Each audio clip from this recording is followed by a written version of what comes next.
నమస్తే, welcome to news this week. నేను Mounisha. NCERT పుస్తకాల్లో భారత్ పదం ఎందుకు వివాదం అవుతోంది? భారత్ ఆర్థిక వ్యవస్థ పరుగులు తీయడానికి గల కారణాలేంటి? భూటాన్, శ్రీలంకతో చైనా ఎందుకు దగ్గరవుతుంది? మనల్ని దెబ్బతీయడానికి డ్రాగన్ కంట్రీ కొత్త ఎత్తులు పన్నుతోందా? ఒడిశాలో నవీన్ పట్నాయక్ రాజకీయ వారసుడు వచ్చేశాడా? ఇలా ఆసక్తికరమైన వార్తలతో మీ ముందుకొస్తుంది news this week special bulletin. India Bharat వివాదం మళ్లీ తెరపైకొచ్చింది.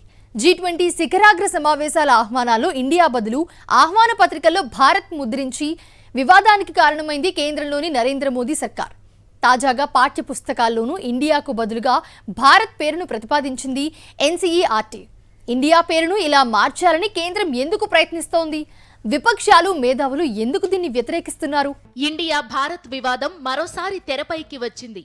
పాఠశాల విద్యార్థుల పాఠ్య పుస్తకాల్లో ఇండియాకు బదులుగా భారత్ను ఉపయోగించాలన్న ప్రతిపాదన తాజాగా ముందుకు వచ్చింది.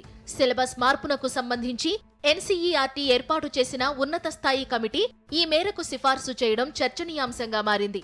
కేంద్రంలోని బీజేపీ ప్రభుత్వానికి వ్యతిరేకంగా ఒకటవుతున్న ప్రతిపక్షాలు తమ వేదికకు Indian national development inclusive alliance India అని పేరు పెట్టుకున్నాయి. అప్పటి నుంచి దేశం పేరును భారత్ గా మార్చడానికి కూడా ప్రయత్నాలు చేసింది మోదీ సర్కారు. ఆర్ఎస్ఎస్, దాని అనుబంధ సంస్థలు కూడా ఈ దిశలో ప్రయత్నాలు చేస్తున్నాయి. ఇప్పటికే G20 శిఖరాగ్ర సమావేశాల్లో ఆహ్వానాల్లో భారత్ పేరును ముద్రించడంపై కేంద్రం తీరును అన్ని వర్గాల ప్రజలు, మేధావులు తీవ్రంగా వ్యతిరేకించారు. తాజాగా చరిత్రకారుడిగా కన్నా ఆర్ఎస్ఎస్ సిద్ధాంతకర్తగా ఎక్కువ ప్రచారం పొందిన సిఐ ఐజాక్ నేతృత్వంలో సాంఘిక శాస్త్రానికి సంబంధించి ఎన్సీఈఆర్టీ ఏర్పాటు చేసిన కమిటీ ఇండియా స్థానంలో భారత్ పదాన్ని ఉపయోగించాలని ప్రతిపాదించింది. పిల్లల మెదళ్లలో కూడా ఇండియాకు బదులుగా భారత్ పేరును బలవంతంగా రుద్దడానికి మోదీ ప్రభుత్వంతో పాటు ఆర్ఎస్ఎస్ శక్తులు ప్రయత్నిస్తున్నాయని విమర్శలొచ్చాయి. దీనిపై ప్రతిపక్షాలు, విద్యావేత్తలు, చరిత్రకారులు పెద్ద ఎత్తున విమర్శించడంతో ఎన్సీఈఆర్టీ స్పందించింది. ఇది కేవలం ప్రతిపాదన మాత్రమేనని, ఇంకా నిర్ణయం తీసుకోలేదని స్పష్టం చేసింది ఎన్సీఈఆర్టీ. మరోవైపు భారత్ అనే పేరును విష్ణు పురాణంలో ప్రస్తావించారని, కాళిదాసు కూడా భారత్ అనే మాటను ఉపయోగించారని ఐజాక్ తమ ప్రతిపాదనను సమర్థించుకున్నారు. తుర్కులు, ఆఫ్ఘన్లు, గ్రీకుల దాడి తరువాత ఇండియా అనే పేరు వాడకంలోకి వచ్చిందని పేర్కొన్నారు. 12వ తరగతి వరకు పాఠ్య పుస్తకాల్లో భారత్ అనే పేరును ఉపయోగించాలన్న తన ప్రతిపాదనకు కమిటీలో సభ్యులందరూ ఏకగ్రీవంగా అంగీకరించారని చెప్పారు ఐజాక్. అలాగే ప్రాచీన చరిత్రను సాంప్రదాయక చరిత్రగా పేర్కొనాలని, హిందూ రాజులు సాధించిన విజయాలను ఎక్కువగా వివరించాలని కూడా సిఫార్సు చేసినట్లు ఆయన తెలిపారు. సీనియర్ తాజా మాజీ ఐఏఎస్ అధికారి వీకే పాండ్యన్ ఒడిశా ముఖ్యమంత్రి నవీన్ పట్నాయక్ రాజకీయ వారసుడిగా మారతారా? ఐఏఎస్ ఉద్యోగానికి స్వచ్ఛందంగా రాజీనామా చేసిన వెంటనే ఆయనకు కేబినెట్ హోదా పదవినిచ్చారు నవీన్ పట్నాయక్. వచ్చే ఏడాది రాష్ట్ర అసెంబ్లీ ఎన్నికలు జరుగుతాయి. అంతకు ముందే పార్టీలో క్రియాశీలకంగా కీలక పాత్ర పోషించాలని భావించే ముఖ్యమంత్రి ఈ నిర్ణయం తీసుకున్నారని అంచనా వేస్తున్నారు రాజకీయ విశ్లేషకులు. ఇంతకీ పాండ్యన్ను నవీన్ పట్నాయక్ అంతగా నమ్మడానికి గల కారణాలేంటి? వారిద్దరి మధ్య గల అనుబంధం ఏంటి? ఒడిశా రాజకీయాలు తెలిసిన వారికి సుపరిచితమైన పేరు తాజా మాజీ ఐఏఎస్ అధికారి వీకే పాండియన్. తమిళనాడుకు చెందిన ఈ సీనియర్ ఐఏఎస్ అధికారి ఈ మధ్యనే తన ఉద్యోగానికి రాజీనామా చేశారు. వెంటనే కేబినెట్ హోదాలోని 5 ట్రాన్స్ఫర్మేషనల్ ఇనిషియేటివ్ నవీన్ ఒడిశా కార్యక్రమానికి చైర్మన్ గా నియమించారు నవీన్ పట్నాయక్. ఈ హోదాలో పాండియన్ నేరుగా సీఎం నవీన్ పట్నాయక్కే రిపోర్టు చేస్తారు. ఒడిశాలో చోటు చేసుకున్న ఈ పరిణామాలతో నవీన్ పట్నాయక్ వారసుడు పాండియన్ కాబోతున్నట్టు వార్తలు గుప్పుమంటున్నాయి. పార్టీలో సీనియర్ నాయకులు ఎంతో మంది ఉన్నప్పటికీ వారందరినీ పక్కన పెట్టి పాండియన్ కు పెద్దపీట వేయడం చర్చనీయాంశంగా మారింది. మరి బీజేడీ చీఫ్ గా నవీన్ పట్నాయక్ ను ఎంతో ఆదరించిన ఒడిశా ప్రజలు పాండియన్ ను ఎంత మేరకు ఆదరిస్తారు అన్నదానిపైనే ఇప్పుడు ఆ రాష్ట్ర రాజకీయ వర్గాల్లో చర్చకు దారితీసింది. ఇక తమిళనాడుకు చెందిన వీకే పాండియన్ 28 ఏళ్ల వయసులోనే 2002లో ఐఏఎస్ అధికారి అయ్యారు. తన బ్యాచ్మేట్ ఒడిశాలోని కేంద్రపారా జిల్లాకు చెందిన సుజాతను పెళ్లి చేసుకున్నారు. కలహండి జిల్లా ధర్మగఢ్ సబ్ కలెక్టర్ గా, మయూర్భంజ్ కలెక్టర్ గా పనిచేశారు. గంజాం జిల్లా కలెక్టర్ గా 2007 నుంచి 2011 వరకు పనిచేశారు. ఇది సీఎం నవీన్ పట్నాయక్ సొంత నియోజకవర్గం కూడా. పాండియన్, నవీన్ పట్నాయక్ మధ్య బలమైన బంధం ఏర్పడటానికి ఇదే కారణమంటారు. అంతేకాదు, ఢిల్లీ పర్యటనల్లోనూ ముఖ్యమంత్రితో పాండియన్ ఉండేవారు. 2011లోనే సీఎం ప్రైవేట్ సెక్రటరీగా ఆయన నియమితులయ్యారు. ఈ హోదాలోనే ఆయన బీజేడీ కార్యకలాపాలపై గట్టి పట్టును బిగించారు. నిజానికి పాండియన్ నిజాయితీ సామర్థ్యం నచ్చబట్టే ఆయన్ను నవీన్ ఎంతో ఆదరించారని స్థానిక రాజకీయ విశ్లేషకులు చెబుతారు. ముఖ్యమంత్రి నవీన్ లండన్లో ఉన్న సమయంలో ఆయన పదవిపై కన్నేసిన ప్యారీ మోహన్ మహాపాత్ర తిరుగుబాటు విఫలం చేయడంలో పాండియన్ కీలక పాత్ర పోషించాడని చెబుతారు. పదవీ గండం నుంచి బయటపడ్డ నవీన్ అప్పటి నుంచి పాండియన్ పై మరింత నమ్మకం పెంచుకున్నారు.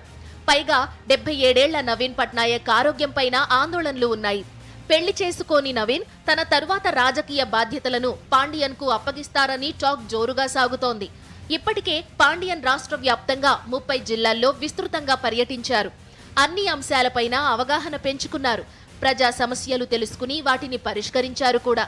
అయితే ఆయన మూలాలపై వస్తున్న విమర్శలు పెద్దగా పట్టించుకోవాల్సిన అవసరం లేదంటున్నారు రాజకీయ విశ్లేషకులు. పాండియన్ తమిళనాడుకు చెందిన తమిళం కన్నా ఆయనకు ఒడియాపైనే బాగా పట్టుంది. పైగా ఆయన ఒడిషా అల్లుడు కూడా. 20 ఏళ్లకు పైగా రాష్ట్రానికి ఐఏఎస్ అధికారిగా సేవలు అందించారు. చాలా మంది రాజకీయ నాయకుల కన్నా బాగా మాట్లాడి ప్రజల్ని ఆకర్షించగల వాగ్దాటి ఆయనకు ఉండడం పాండియన్ కు ప్లస్ పాయింట్ అవుతుందంటున్నారు. వచ్చే ఏడాది జరగనున్న అసెంబ్లీ ఎన్నికల్లో పాండియన్ కీలక పాత్ర పోషిస్తారని రాజకీయ పండితులు అంచనా వేస్తున్నారు. మనకు సన్నిహితంగా ఉన్న భూటాన్ విదేశాంగ మంత్రి చైనాలో పర్యటించారు. భారత్కు మరో మిత్రదేశమైన శ్రీలంక అధ్యక్షుడు కూడా చైనాలో పర్యటించారు. మరి మన దేశాన్ని టార్గెట్గా చేయాలనుకున్న లక్ష్యంతో చైనా వేసిన కొత్త ఎత్తుగడలు ఏంటి? భూటాన్ శ్రీలంకతో చేసుకున్న కీలక ఒప్పందాలేంటి? అవి మన భద్రతకు ప్రమాదంగా మారే అవకాశం ఉందా? ప్రపంచమంతా ఇజ్రాయెల్ గాజా ఘర్షణలపై దృష్టి పెడుతున్న సమయంలో చడీ చప్పుడు లేకుండా పావులు కదిపింది చైనా. మనకు ఎంతో సన్నిహితంగా ఉండే భూటాన్ శ్రీలంకలతో ఒప్పందాలు చేసుకుని మనల్ని ఇరకాటంలో పడేసింది.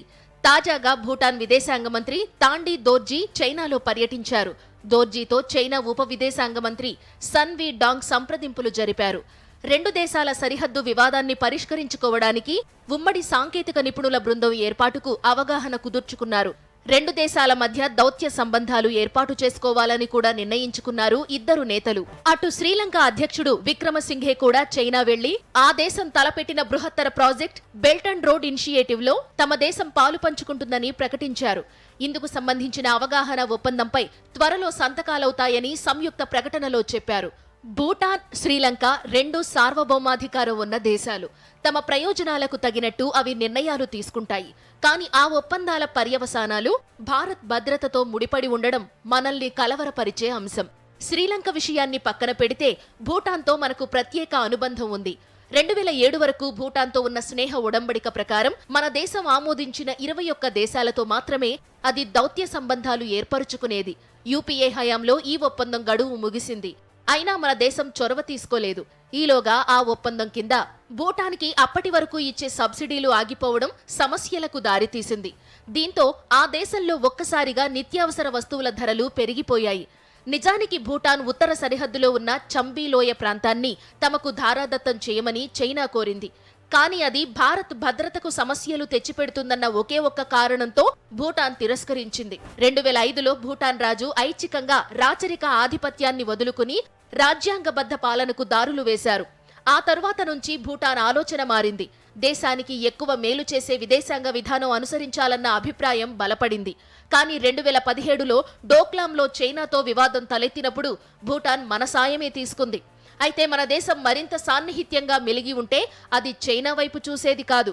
డోక్లాంకు దగ్గరలో భూగర్భంలో చైనా గోడౌన్లను కడుతోందని నిరుడు మన దేశాన్ని హెచ్చరించింది అమెరికా రక్షణ విభాగం పెంటగాన్.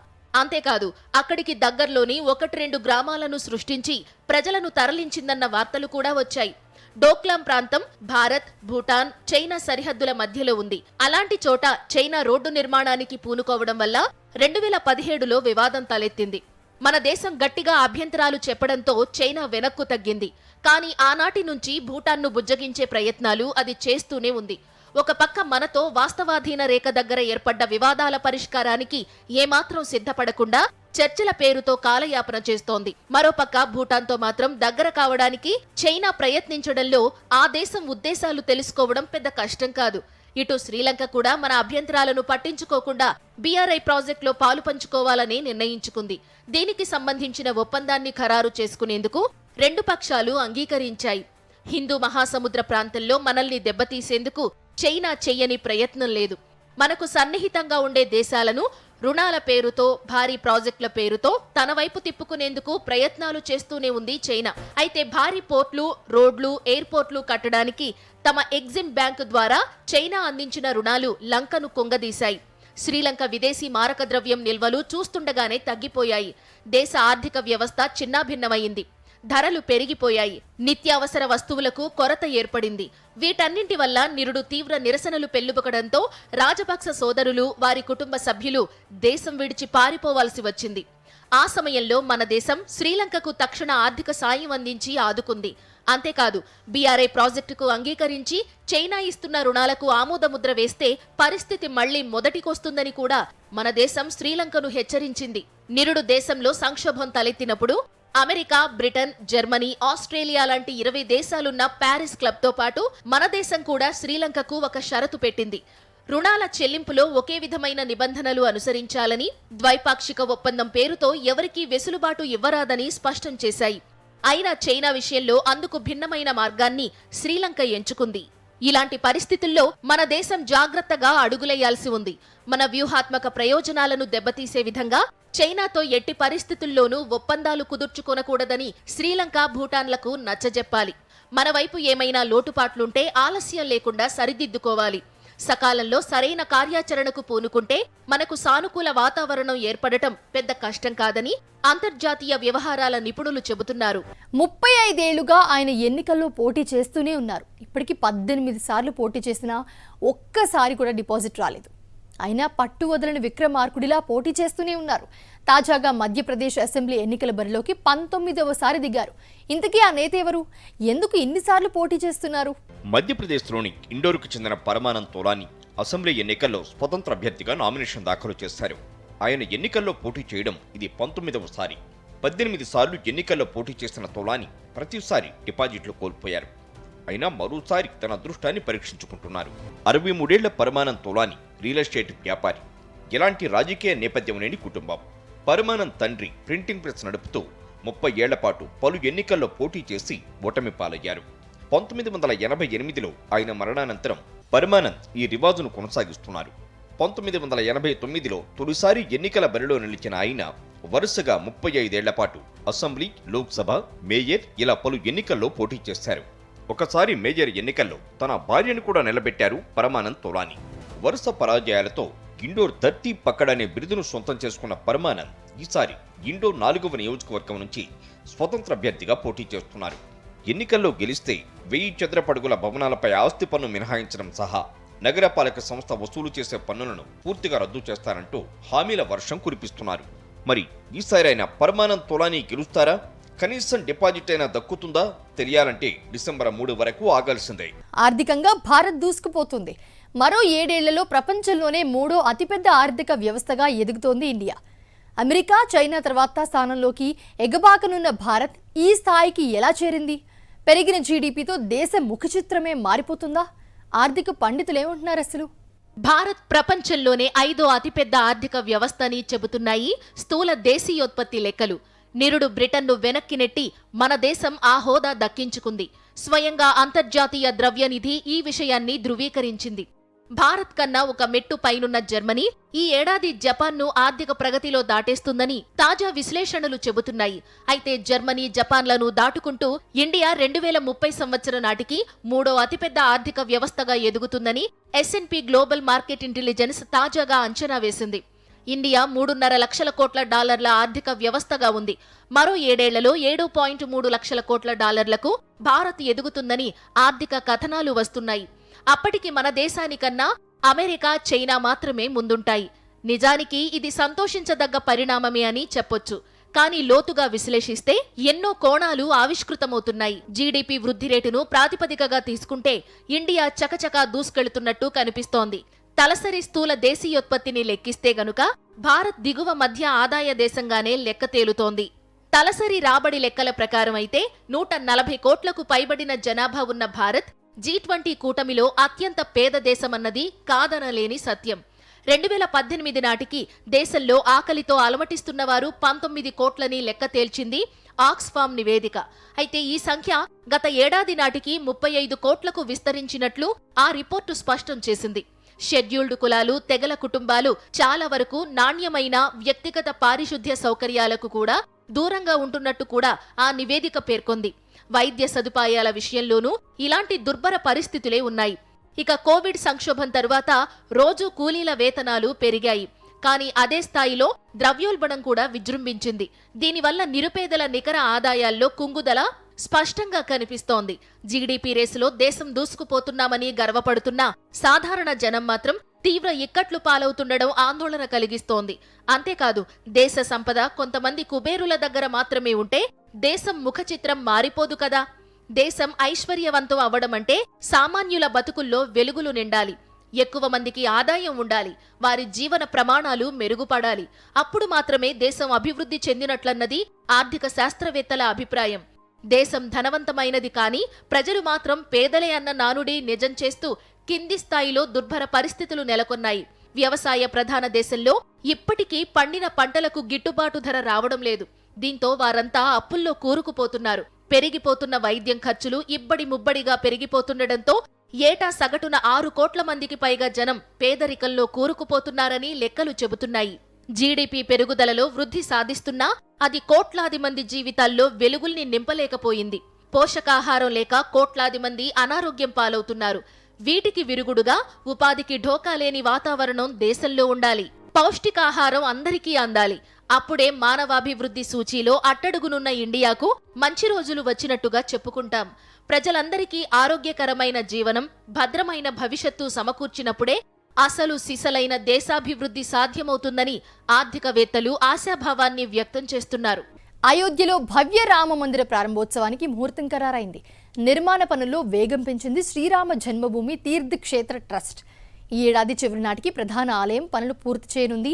అలాగే ప్రధాని మోదీని కలిసి ఆలయ ప్రారంభోత్సవ ఆహ్వాన పత్రిక అందించారు ట్రస్ట్ సభ్యులు. యావత్తు దేశం ఎంతో ఆసక్తిగా ఎదురుచూస్తున్న అయోధ్య రామ మందిర నిర్మాణ పనులు శరవేగంగా సాగుతున్నాయి. ఆలయం నిర్మాణానికి సంబంధించిన చాలా పనులు ఇప్పటికే పూర్తయినట్లు శ్రీరామ జన్మభూమి తీర్థక్షేత్ర ట్రస్ట్ వర్గాలు వెల్లడించాయి. నిర్మాణ పనులకు సంబంధించిన తాజా వీడియోను విడుదల చేశాయి. వచ్చే ఏడాది జనవరి 22న రామమందిర ప్రారంభోత్సవానికి ముహూర్తం ఖరారు చేసింది శ్రీరామ జన్మభూమి తీర్థక్షేత్ర ట్రస్ట్. ప్రారంభోత్సవానికి హాజరు కావాలంటూ ప్రధాని నరేంద్ర మోదీని ఆహ్వానించింది. ఈ మేరకు ప్రధాని మోదీని కలిసి తొలి ఆహ్వాన పత్రిక అందించారు ట్రస్టు పెద్దలు. వచ్చే ఏడాది జనవరి 22న ఆలయంలో దేవతామూర్తుల విగ్రహాలను ప్రతిష్ఠించి కోవెలను ప్రారంభించనున్నట్లు వెల్లడించారు శ్రీరామ జన్మభూమి తీర్థక్షేత్ర ట్రస్టు ప్రధాన కార్యదర్శి చంపత్ రాయ్. గర్భగుడిలో ప్రతిష్ఠించే శ్రీరాముడి విగ్రహం బాలరాముడి రూపంలో ఉంటుందని తెలిపారు ప్రముఖ శిల్పి బిపిన్ బదౌరియా. అయోధ్యలో రామమందిర నిర్మాణానికి 2020 ఆగస్టు 5న భూమి పూజ చేశారు ప్రధాని మోదీ. 3 అంతస్తుల్లో 5 మండపాలుగా అయోధ్యలో భవ్య రామమందిరం నిర్మితమవుతోంది. దీని నిర్మాణానికి సుమారు 1800 కోట్లు ఖర్చు అవుతుందని అంచనా. అయోధ్యలో రామమందిర ప్రారంభోత్సవంలో పాల్గొనడం గొప్ప ఆశీర్వాదంగా భావిస్తున్నట్లు పేర్కొన్నారు ప్రధాని మోదీ. ఈ చరిత్రాత్మక సందర్భాన్ని చూడటం అదృష్టమంటూ ట్వీట్ చేశారు. ఇది వాల్టి న్యూస్ దిస్ వీక్.